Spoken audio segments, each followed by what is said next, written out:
अनीता शर्मा और आप देख रहे हैं ZED10 न्यूज चैनल। आज आपको बता दूं, मैं वृंदावन धाम में आज मुझे 2 दिन हो गए और जहां पर लगातार भागवत कथा का आयोजन किया जा रहा है, साथ ही 84 कोस की परिक्रमा का भी आयोजन किया गया है। जहां पर एक महापुरुष की वाणी को देख करके लोगों के मन में एक जो खुशी जागृत होती है, उनके मन में जो भक्ति का भावना का भाव जागृत होता है, आज हम ऐसे महापुरुष से आपको मिलाएंगे। साथ ही हम आपको ये भी बता दें कि उनकी मुस्कान के लोग बहुत ही ज़्यादा दीवाने होते नजर आ रहे हैं और यह हमने 2 दिन में महसूस किया है। तो चलिए बिना देर के करते हुए हम आपको बताते हैं कि वो महापुरुष कौन हैं और क्या नाम है उनका, हम आपको पूरे तरीके से समझाएंगे। महाराज जी, आपको हमारे ZED10 न्यूज में आपका बहुत बहुत स्वागत है। राधे राधे। महाराज जी, पहले तो मेरा सवाल सबसे यही होगा कि मुझे आज 2 दिन हो गए यहाँ पर, मैंने भी आपकी भागवत कथा सुनी, 84 कोस की परिक्रमा का भी बहुत अच्छा आयोजन किया जा रहा है यहाँ पर और लोगों से मैंने काफ़ी बातें कही। लेकिन थोड़ा सा आप मुझे बताइए कि ये भागवत कथा जो आयोजन किया गया है किस मकसद से किया गया है, 84 कोस की जो परिक्रमा की जा रही है उसका क्या उद्देश्य है, थोड़ा सा इसको बताएं।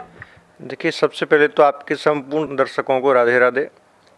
ये जो यात्रा है ब्रज 84 कोस की और भागवत कथा, इसका मुख्य उद्देश्य है सनातन की जो परंपराएं हैं जो लगभग विलुप्त प्राय होती जा रही हैं, और जो हमारा यूथ है, जो युवा भाई बहन हैं, वो सनातन की पद्धति से कहीं ना कहीं दूर जाते जा रहे हैं।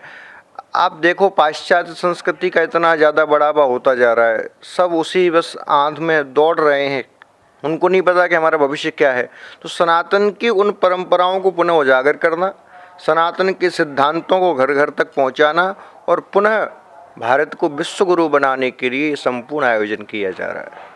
और महाराज जी, जैसे कि मैं देख रही हूँ, मुझे आज 2 दिन हो गए यहाँ पे, मैंने भी आपकी भागवत कथा सुनी, बहुत ही अच्छे से, मतलब लोगों को इस तरीके से मोहित कर देते हैं आप कि लोग आपकी पूरी कथा को सुनने के लिए मजबूर हो जाते हैं। आखिर ये कला आपने कहाँ से सीखी?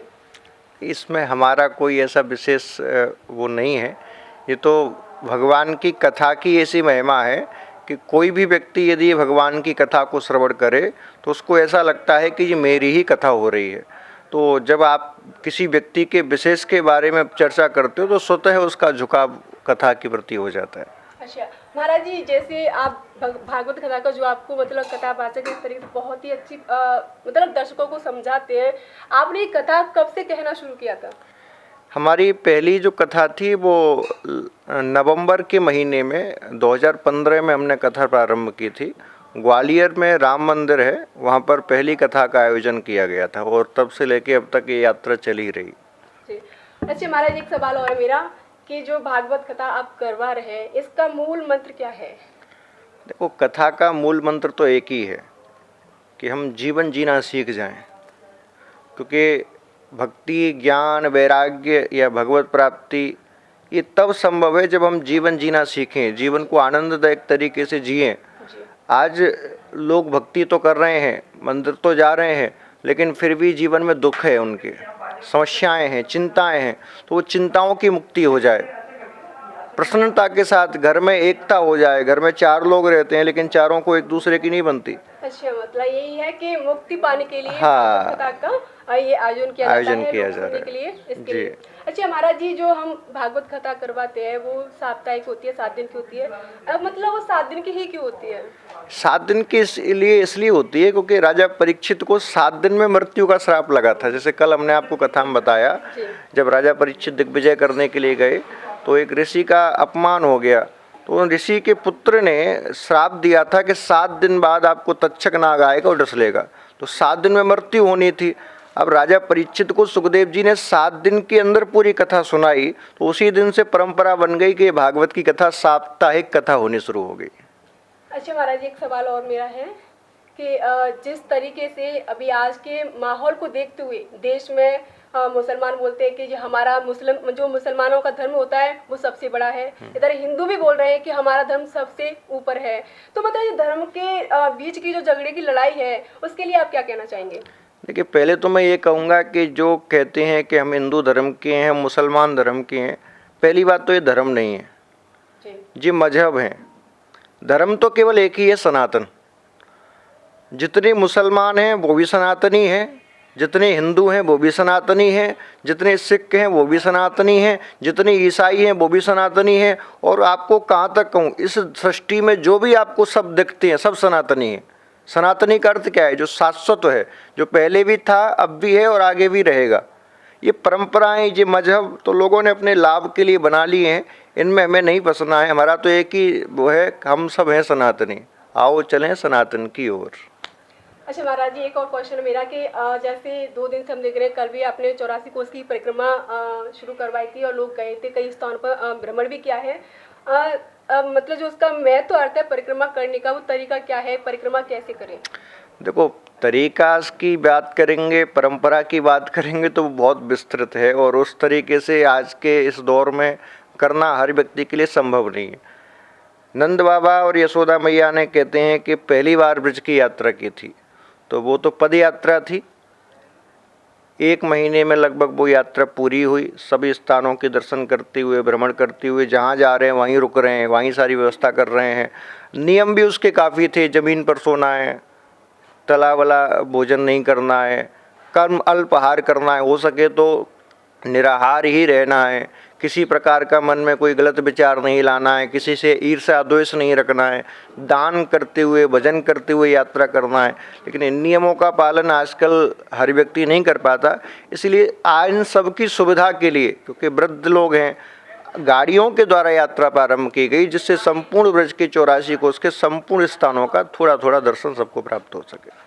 और महाराज जी, मेरा एक और सवाल है आपसे कि जैसे आपने यहाँ पर गुरु गृह सेवा धाम ये नाम आपने दिया है, इसका क्या अर्थ है? इस नाम को आपने जो लोगों को समझाने की कोशिश की है, इसके बारे में थोड़ा सा और बताएं।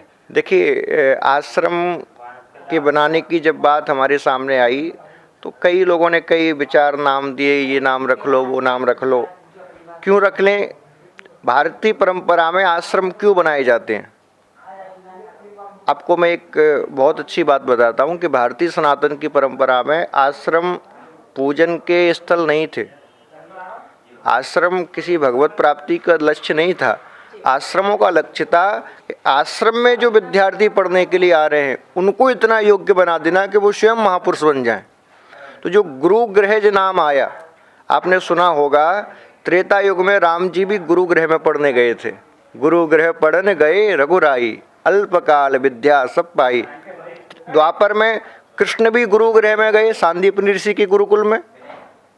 लेकिन कलयुग में कोई गुरु गृह दिखता ही नहीं। कलयुग में तो सब आश्रम ही आश्रम है या फिर मंदिर ही मंदिर है। तो कलयुग में फिर से रामकृष्ण जैसे महापुरुष पैदा हो सकें, फिर से महाराणा प्रताप, फिर से वीर शिवाजी जैसे योद्धा भारत देश की रक्षा के लिए, उसकी संस्कृति के लिए लड़ सकें, इसलिए गुरु गृह की स्थापना की जा रही है कि पुनः भारत को विश्व गुरु की पदवी पर बिठाया जाए। लास्ट सवाल और है महाराज जी मेरा, मैं सिर्फ एक ही सवाल पूछ के फिर मैं अपनी वाणी को विराम भी दूंगी। मेरा सवाल है कि जैसे मैंने यहाँ पर देखा, सैकड़ों हजारों की तादाद में लोगों की भीड़ है यहाँ पर, और साथ ही देश में मतलब जिस तरीके से लोगों में तनाव है धर्म को लेकर के, एक दूसरे को मारामारी में लगे हुए हैं, तो उनको समझाने के लिए कि वो इस तरीके की लड़ाई न करें और अपने धर्म का पालन कैसे करना चाहिए, उसके बारे में थोड़ा सा उनको समझाने की और प्रयास करें। देखिए, धर्म आपको लड़ना सिखाता ही नहीं है। जो आपको लड़ना सिखाए वो धर्म नहीं हो सकता। ये तो कुछ राजनीति लोगों ने अपने स्व लाभ के लिए, या कुछ, मैं क्षमा करना, लेकिन कुछ धार्मिक लोगों ने भी अपने खुद के लाभ के लिए लोगों में मतभेद पैदा कर दिया है। हमारा एक ही उद्देश्य है, इस सब मतभेदों को मिटा के, और सबसे बड़ा कोई धर्म है तो मानवता है। जब तक मानवता आपके अंदर जीवित नहीं होगी, चाहे आप कितने भी राम की पूजा कर लो, कृष्ण की पूजा कर लो, जय जय श्री राम के नारे लगा दो, कुछ होने वाला नहीं है। कृष्ण ने, राम ने स्वधर्म की रक्षा के लिए कार्य किया। वो हिंदू के लिए नहीं लड़े, वो मुसलमान के लिए नहीं लड़े, वो स्वधर्म की रक्षा के लिए लड़े, सत्य के लिए लड़े। मुझे बताइए, सत्य के लिए आज कौन लड़ रहा है? सब अपनी अपनी राजनीति की रोटी सेक रहे हैं। तो जब तक ये छोटी मानसिकता लोगों के हृदय से नहीं जाएगी, तब तक भारत में विश्वगुरु नहीं बन सकता। यदि विश्वगुरु बनाना है तो हमको ये छोटी मोटी मानसिकता से ऊपर उठ के एक ही बात कहना होगा, ना हम हिंदू हैं ना मुसलमान हैं, हम सब सनातनी हैं। महाराज जी, आपका बहुत बहुत धन्यवाद। आपने हमें पूरे विस्तार से समझाया कि 84 कोस की परिक्रमा का क्या महत्व है और ये जो भागवत कथा का अर्थ है उसका क्या मतलब है, और लोगों के अंदर धर्म को लेकर के जो देश में आजकल लड़ाइयाँ चल रही है उसको कैसे उसका मतलब निपटारा लिया जाए, समझाया जाए लोगों को कि धर्म के नाम पर इस तरीके से नहीं लड़ा जाए। ऐसे तमाम मुद्दों पर हमने महाराज जी से बात की। इसके साथ मैं सुनीता शर्मा कैमरामैन के साथ, नमस्कार।